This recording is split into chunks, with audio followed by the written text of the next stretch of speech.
is an abandoned mental health facility in the town of Otwock in Poland.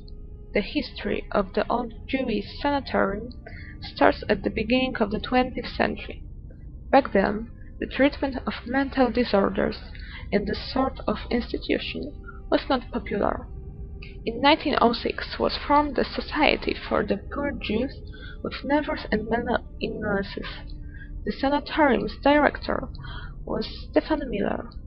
A year later, a donation by Sophia Endelman enabled the purchase of 17 hectares of ground, and in 1908 the first building of a new sanatorium was built by the association there. They focused on restoring patrons to society, and an important part of the treatment was work. Soon the sanatorium complex was enriched by some more buildings. Zofiówka initially had 95 beds, but this number has increased to 275 by 1935. In the isolated camp, the part of hospital proposed for the most difficult patients was placed the mother of Julian Tuwim, Adela Tuwim. Soon came the year 1939, within which the tragic end of Zofiówka's glory occurred.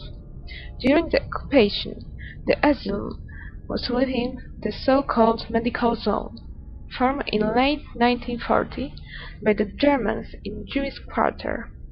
The institution was still working, but the conditions were getting worse and worse. Almost 400 patients were sentenced to a slow death by starvation in the course of Nazi actions. Zofiówka finally ended its existence at the same time as ghettos in Otwock. On the morning of 19 August 1942, Ukrainians, supervised by Germans, sent the patients and the hospital crew to the first pavilion. Many of them were killed instantly. The rest were taken to Treblinka. Only a few doctors who managed to escape to Warsaw by an ambulance survived. Some of the staff people committed suicide. In 1943, Zofiówka served Germans as Lebensborn, the institution of charity care. The facility also dealt with the Germanization of Polish children and bringing them up for adoption to families in Germany. After the war, Zofiówka returned to its original medical purposes. In 1985, treating mental disorders started back there, but patients were mainly children and young people addicted to drugs.